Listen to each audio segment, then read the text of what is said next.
Hello there, friends of mine. How are you doing? This is just a fantastic day, isn't it? Hoje quero tratar com vocês de um tema que deixa muitos falantes de inglês tristonhos. Sabe aquela sensação de estudar muito, ter um excelente vocabulário, uma leitura impecável e até uma habilidade de conversação bastante convincente, mas na hora de escutar e entender o inglês, a coisa não funciona. Principalmente se a fonte for um falante nativo. Pois é, I've been there also. O tema do vídeo de hoje é pessoas que vivem o drama do frozen listening, a compreensão congelada.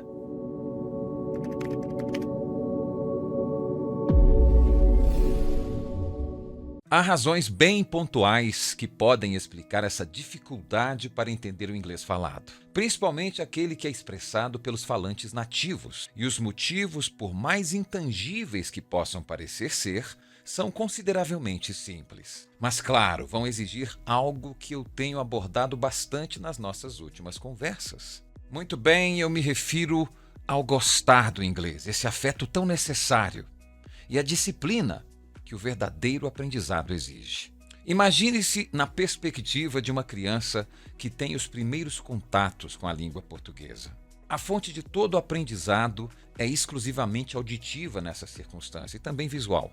Não há qualquer influência da escrita e tudo acontece por meio da interação com os pais ou com familiares. Agregado a isso, temos também uma percepção intuitiva poderosa. Essa criança, dos 2 até os 4 anos de idade, sem nenhuma referência de alfabetização relevante, se transforma em um falante da língua portuguesa.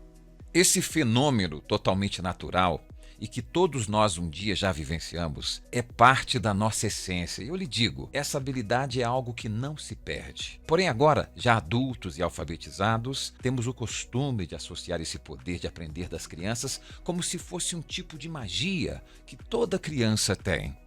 Mas não é bem assim. Entender esse fenômeno vai permitir que você utilize essa habilidade novamente. A primeira vantagem da criança ao aprender qualquer coisa é que ela não reclama.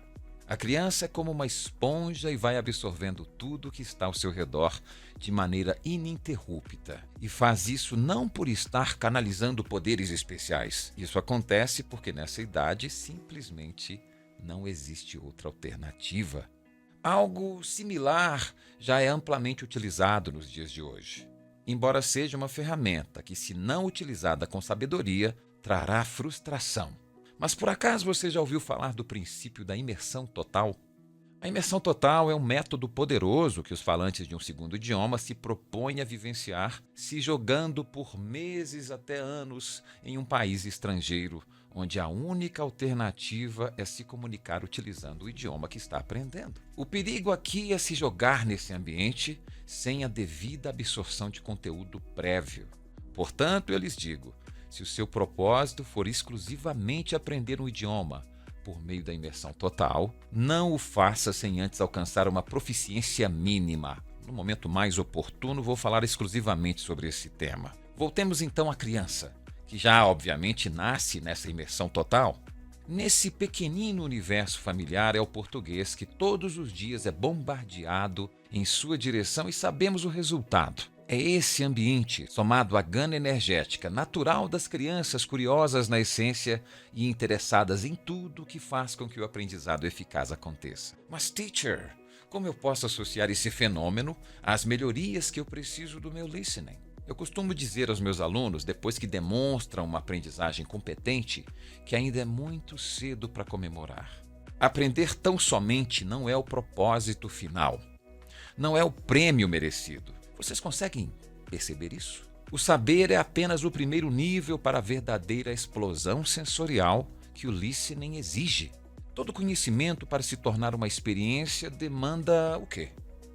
Repetição exaustiva. A qualidade do seu inglês, no que tange o listening, de nada vale se não estiver atrelada à velocidade da execução. E vice-versa. E é aqui que o estudante regular comete o seu maior pecado. Mas, teacher, o que eles fazem de tão equivocado assim? Simplesmente seguem para o próximo tema, deixando o que foi aprendido numa camada rasa da memória. A vasta maioria dos que se dedicam a aprender inglês deixam para trás algo que é essencial para a fluência, e aqui revelo mais um segredo. O desenvolvimento da memória muscular ou aprendizagem motora é o foco da questão. Mesmo alunos brilhantes não conseguirão evoluir se não abraçarem com toda seriedade o princípio da aprendizagem motora e se dedicarem a essa fusão de qualidade e velocidade do que foi aprendido por meio da fala. Permita-me então fazer 3 perguntas. Número 1. Quanto tempo você se submete escutando o inglês nativo todos os dias? Número 2. Como está o seu vocabulário comparado com as fontes do inglês que você alega não conseguir entender? Número 3. Como está a sua pronúncia? A pergunta número 1 está vinculada ao fenômeno da criança fluente, que obrigatoriamente vive num mundo onde todos a bombardeiam com o idioma, e isso a obriga a aguçar todos os sentidos em desenvolvimento para entender e mimetizar todos aqueles sons como fator de sobrevivência. Tendo em conta essa comparação, afirmo que ouvir o inglês nativo diariamente é obrigatório, mesmo em níveis pré-intermediários. Não se esqueça, a repetição é a mãe da habilidade. Ficar na zona de conforto e não ter progressão de carga só vai garantir o sedentarismo do seu inglês. Se uma fonte de listening não te agrada, troque por outra. Procure por conteúdos mais curtos que prendam melhor a sua atenção e se assegure que o nível de dificuldade seja aquele que você queira alcançar. A pergunta número 2 é bastante óbvia. Como você vai entender palavras que ainda não conhece? Por ora, quando um diálogo falado for um desafio, procure as legendas, primeiro em inglês, para constatar que as palavras ali contidas são realmente novas, e então aprenda, escreva, traduza, repita. Crie frases com cada uma delas, tente torná-las parte do seu acervo. Depois disso, tente de novo, e de novo, e de novo. Então a sua mente vai começar a se lembrar da mesma mágica que acontecia logo depois de ter aprendido a dar os seus primeiros passos. A pergunta número 3 é a mais importante e é o motivo principal de muitos alunos se frustrarem muito. Como está a sua pronúncia?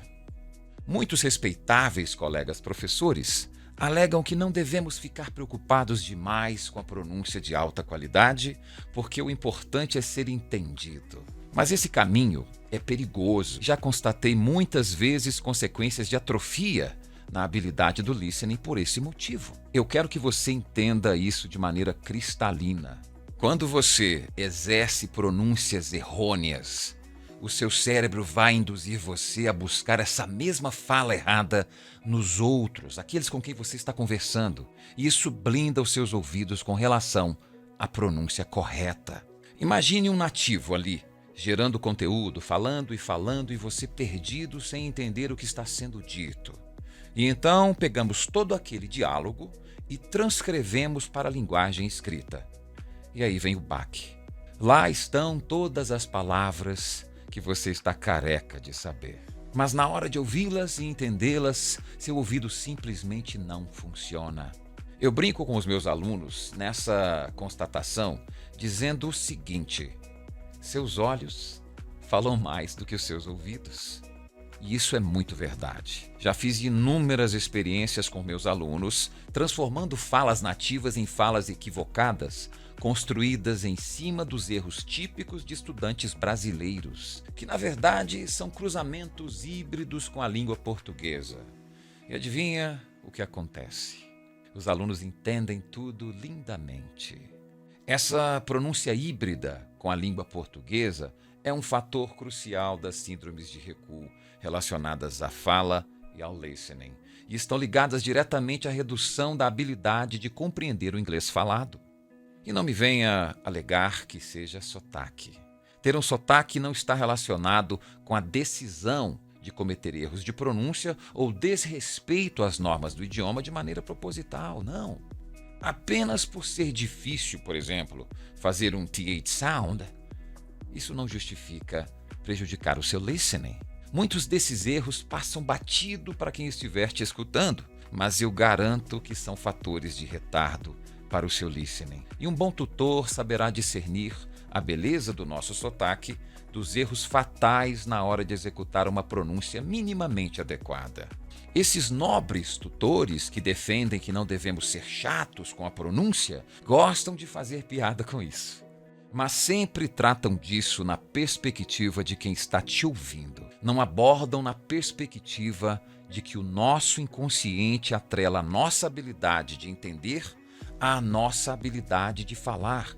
E esse equívoco é fatal. Quando nós nos acostumamos com os nossos erros de pronúncia, o nosso cérebro espera esses erros nas pessoas que estão conversando conosco. O nosso listening está buscando inconscientemente estes erros, a forma com que perpetuamos na nossa memória a pronúncia do inglês. E esse é um erro fatal para o desenvolvimento do nosso listening. E então é o momento de fazer uma proposta diferente, já que ao longo dos anos os outros métodos não funcionaram para o seu listening. Eu proponho um novo caminho. Vamos fazer um acordo agora de coragem e resiliência juntos.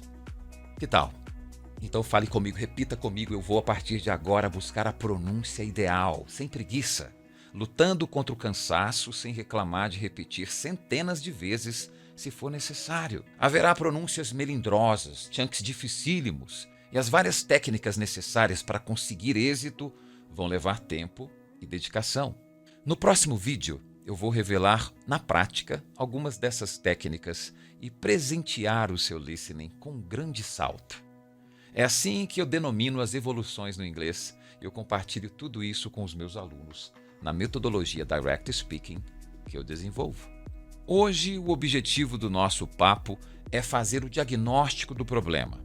A posologia virá no vídeo seguinte. E enquanto isso, com base nas revelações feitas até aqui, se pergunte sobre o que você tem feito de errado e comece, desde já, a preparar a sua mente para o salto. Então eu fico por aqui, contando sempre com vocês para divulgar esse material.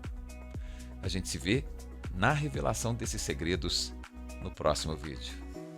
Eu sou seu professor de inglês, Mr. Gatelli, and see you around.